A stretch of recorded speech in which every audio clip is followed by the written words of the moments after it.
Mr. Bennett, I am going to go to you next. I want to hear, thank you so much. You have volunteered your time for many, many weeks here, free of charge. And with your past experience, it was great to have you step up to the plate and offer to be our Senate liaison, particularly since we were still in session and we could not be there. Because of your expertise as being a past Secretary of State of Arizona and a Senate President prior to me, I would like to get your take, and we would like to know what happened when the ballots arrived, what was the process you observed, and help us walk through that stage. So I'm turning it over to you at this point. Okay. And I should start probably by thanking others who have assisted me in the liaison process. Julie Fisher, Randy Pullen, John Brakey, Brandon Slayton, and probably others have been a tremendous help in overseeing this process and interfacing between the Senate and the audit. So I'll speak primarily to the chain of custody. We received the ballots and the equipment on 2 days, April 21st and April 22nd of this year. The equipment arrived mostly on the 21st, and I think there were a couple pallets that came with the ballots on the 22nd. I want to give compliments to Maricopa County. They were very professional in the transfer of the chain of custody from them to us. Co-elections Director Scott Jarrett was very professional, along with several of his staff that helped in that process. We received 1,691 boxes of mostly ballots, but other items. And with Mr. Jarrett and his staff's help, we worked through every one of those and checked every box. We worked through some minor discrepancies that we resolved. There were 26 mismarked boxes. There were 8 boxes present on the ballots that were not on the manifest. There were a couple boxes on manifests that were not present. I think there were 3 boxes that were on different pallet numbers than the manifest indicated they were, but we located them on other pallets. Of those 1,691 boxes, they arrived on 46 pallets. 2 of the boxes were data cards, hard drives, fobs, other things that we transferred over to Ben Cotton's group for the data analysis.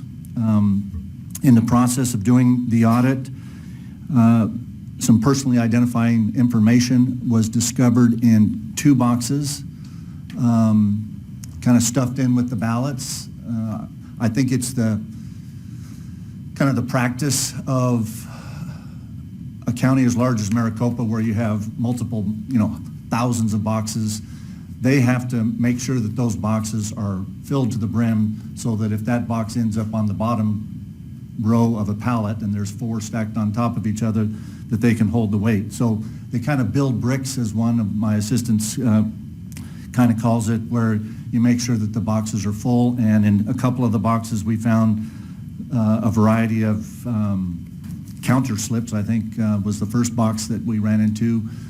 And the auditors took great care in making sure that no personally identifiable information was compromised.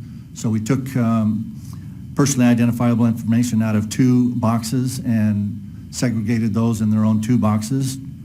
We found personally identifiable information in the spoiled ballot boxes, and that ended up creating 16 new boxes of PII, as we called it.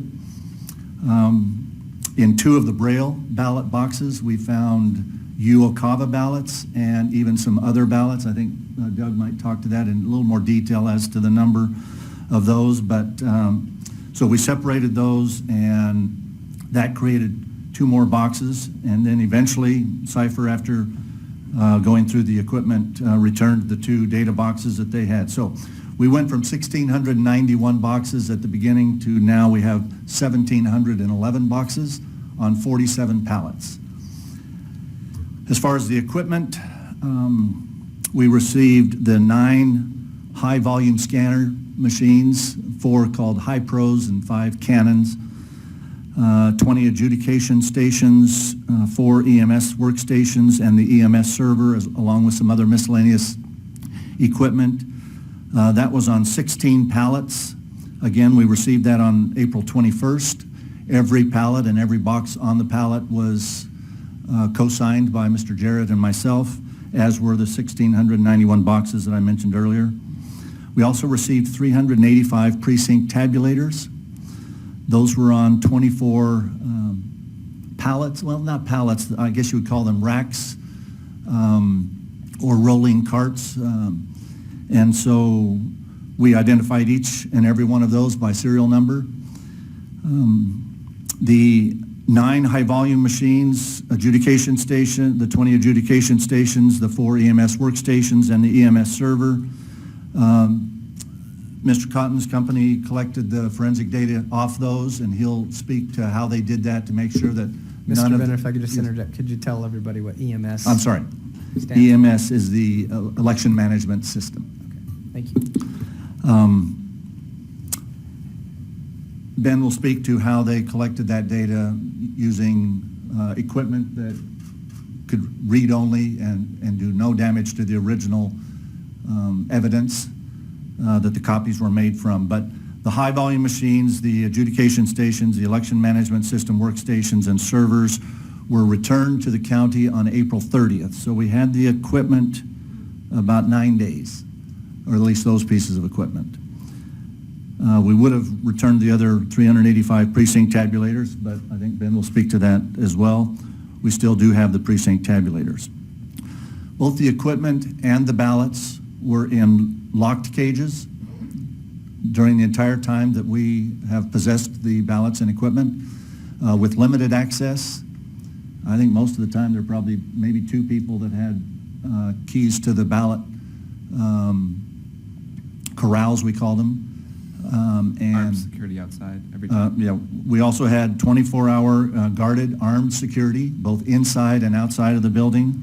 We had 24/7 live stream on the ballots and the equipment during the entire time that they've been in our possession.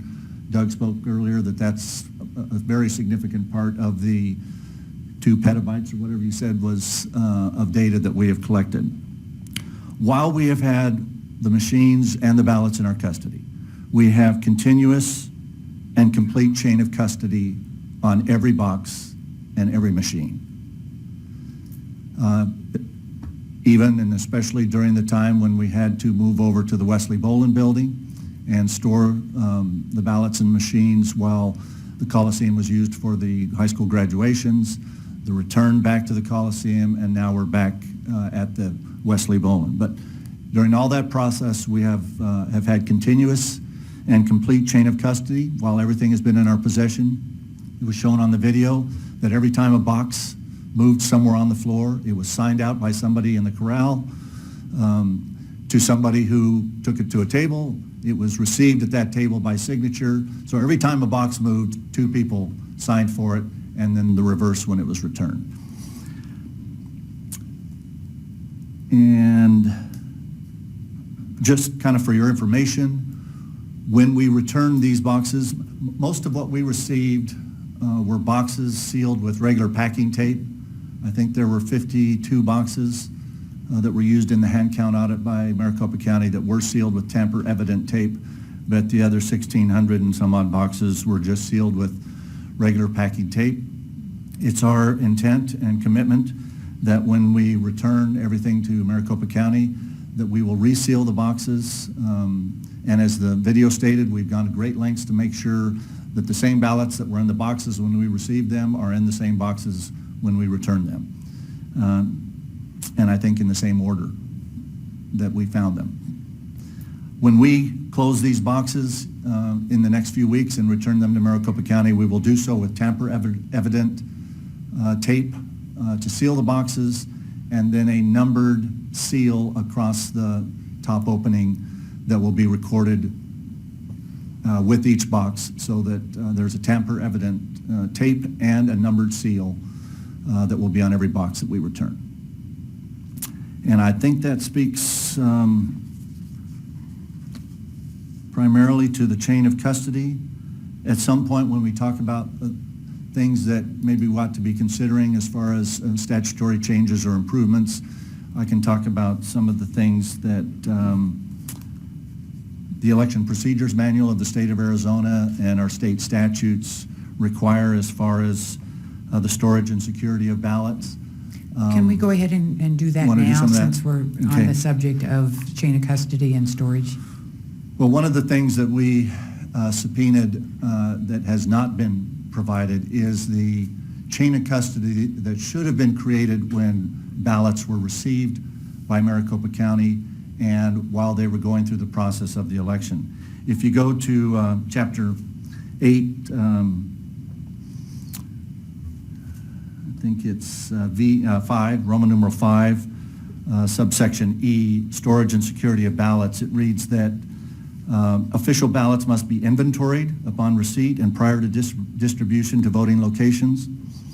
Item 2 is they must be accessed by election staff only to the extent necessary to perform their authorized task.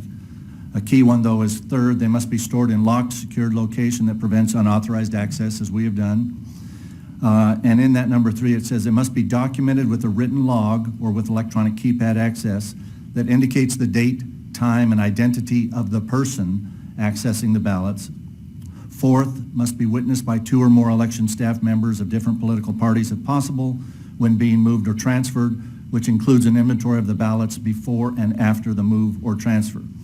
And then the last item is very important as well, since we use ballot-on-demand printers in many of the counties around Arizona, that the officer in charge of elections shall also implement reasonable security procedures for auditing and accountability of blank ballot stock for use with on-demand printers. So part of what we have been trying to get, in addition to the ballots themselves, is a chain of custody from the very beginning of the process when the county took ballot stock and or pre-printed ballots from their vendors, and a chain of custody ever since then, which is still forthcoming. That was on the original subpoena, Yes. and we have not received it. Madam President, just if I may, Mr. Bennett, what's been the response when you've asked for that? What did the county tell you? They've provided us what they're going to provide us with. Okay. So are you saying they're refusing to give Yeah. us that information at this point?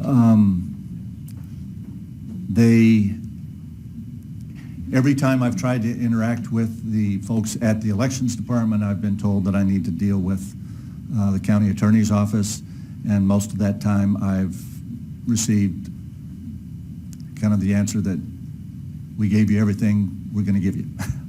Okay. I'm trying not to be flippant, but Yeah. that's... We appreciate that. Can you, as a past Secretary of State, I know you're familiar with the handling of ballots. I know that, a couple of months ago, Senator Peterson and I had our first update briefing, and there were some things mentioned about bags that are sealed at some point and apparently unsealed at some point. There were boxes that you opened and there were broken seals at the bottom. Could you explain, to the best of your ability, how are ballots supposed to be handled and treated from when they're at the voting centers or at the polling stations, and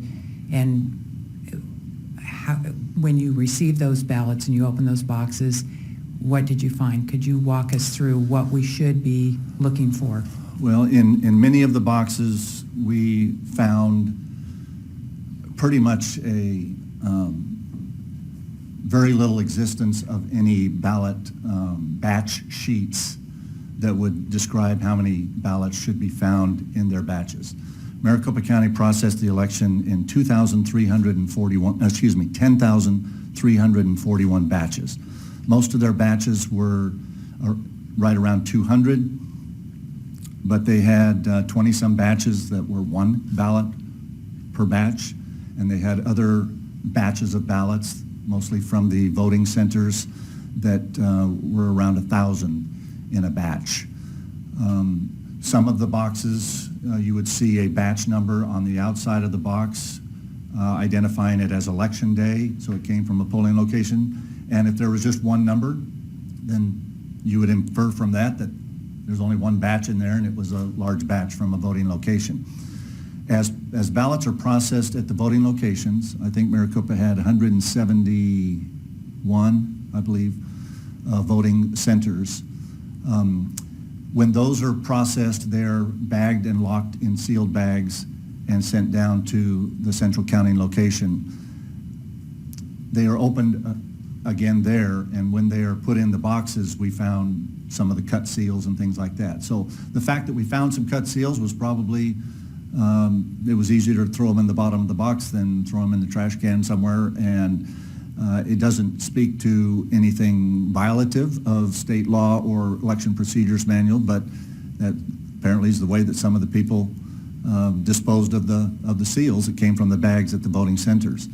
The ballots that are handled at the central count, which is the vast majority of the ballots in Maricopa County's situation, of the 2.1 million, or actually 2,089,563 ballots that were processed, approximately 1.9 million were processed through the mail and therefore at central count locations, and about 168,000 ballots were processed at the other, at the 171 polling locations.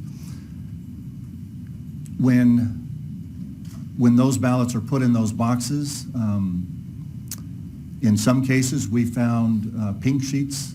We and they, Maricopa County, called them that would say below this pink sheet there should be 200 ballots, but 2 were taken to duplication, and so there should be 198.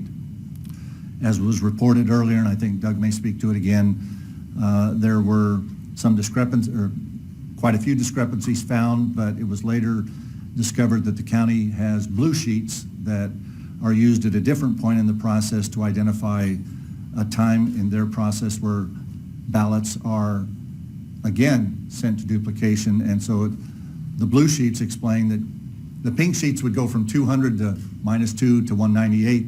A blue sheet might get you from 198 to, we sent another 6 or 7 to duplication, so the number would change again. But Madam President, if I may, Mr. Bennett, to that point, what, were you given the blue sheets? Have we been No. given the blue sheets?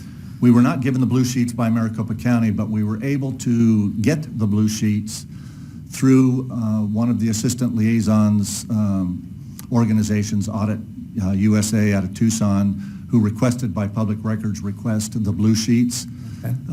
and then provided those to the audit, and I think they've been helpful. Doug may speak to that a little further as to explaining some of the discrepancies that are not entirely explained by the pink sheets that we sometimes found in the box. Sometimes we would open a box and all the pink sheets would be stuffed down the side vertically, and you really at that point had no idea of where you would insert those pink sheets in between batches of ballots to account for the sum of the ballots in the box. I think a lot of this may stem from standard procedure where we've not done many audits, and most counties have put things in boxes knowing that they're going to be sealed up, put on pallets, shrink wrapped, and put in a warehouse for 22 months and then destroyed, and usually nothing or nobody's ever being looked at or looking at them. In this case, I think we have discovered that we could probably use a little beefing up in our election procedures manual and or state statutes as to how things are documented and stored in an organized, consistent fashion in boxes in case other audits are done in the future. But there's no, I can find no election procedures manual directives or state law that says you have to put them in the boxes in this specific way, but that may be something that we need to look at. Anything else that you want to add at this point?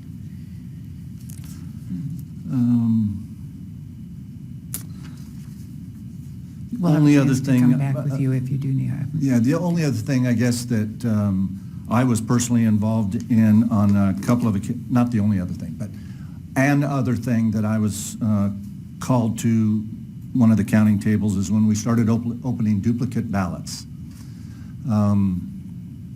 There was almost one whole pallet of ballots that were called original/damaged ballots sent to duplication.